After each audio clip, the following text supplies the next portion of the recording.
G'day, Jason Haines here from QPL Rural in Narendra with the Haines Report, your weekly rural property update. Well, it's certainly been a windy week, and let's hope it's the change of season and we'll soon see that long-awaited rain that everyone's been looking for. Certainly for the cotton producers and those looking to still finish harvesting rice or maize, they're not looking for any rain at the moment, but for the croppers and those looking for early feed for livestock, a drink would certainly be welcome. Now, at the time of this recording, the Eastern Young Cattle Indicator dropped 1.5 cents to finish at 544 cents per kilo carcass weight, while the National Trade Lamb Indicator had risen another 2 to finish at 622 cents per kilo live weight.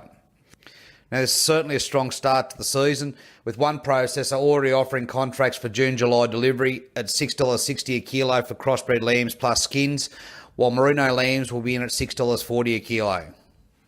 So please, if you'd like to lock in at this level, please give us a call. Now, as we turn our attention to water this week, general allocation water in Murrumbidgee has risen another $50 a tonne to finish at $1,850 per megalitre, while high security water still remains at $4,200 and temporary water seems to be trading around $165 a megalitre. In the Lachlan system, general security water is trading at $800 a megalitre and temporary trade between $115 and $120, while in the Murray system, we've got temporary water trading at $130 a megalitre, while general security water is still sitting around that $1,500 a megalitre dry. Now, in rural property news, our Alina and Trigg Hill auction failed to find a successful buyer last week. So Alina has been presented back to the market at a fixed price of $850 an acre, while Trigg Hill is now listed for private treaty sale at $950 an acre. Both these blocks are absolutely outstanding and perfect for slipping into the 2018 program and represent very good value in the current climate for both the meat producer and croppers. Now, second property this week, we're going to turn back down to the dairy space, but before you switch off, if you're a lamb producer or beef producer, I've had a very interesting conversation with a local producer here who are strip grazing loosened paddocks with lambs with nothing more than electric fence unit, 1 or 2 wires of electric fence. Now, when you say, oh yeah, it's probably going to be a merino lamb, well, it's not. These guys are getting lambs and Dorper lambs at that, direct out of Pack Saddle and Broken Hill, and they're bringing them down here to Narendra, putting them on an irrigated loosen and keeping them in with electric fences, and they reckon none of these lambs cross the electric wire and they can control them on a strip grazing situation.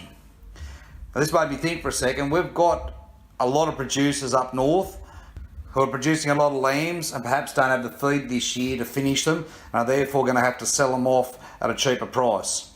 And we've also got a few smaller dairies sitting down there in an irrigation zone that are used to producing large amounts of forage. Now, when I'm talking large amounts of feed, a sub and rye paddock managed well will produce 6 to 8 tonne of dry matter per hectare. So even at a feed conversion rate of 6 to 8 kilos per kilo of weight gain, that's a tonne of lamb you can produce per hectare on some of this country. So at $6.50 for crossbred lambs at the moment, you could very conceivably be producing well over $3,000 per hectare in additional lamb, which might make these dairy farms that are purpose-built forage producing operations with irrigation a very valuable addition or safety net to your existing lamb operation. I've got a number to choose from and would certainly be happy to go through your options with you and work some numbers out. And indeed, it's not just lambs, these properties are absolutely perfect for beef as well. Now, as always, if you'd like any more information on any one of our properties we have listed here today, please feel free to give us a call at any time on 0488 594 450. I look forward to catching up with you all again next week. Cheers.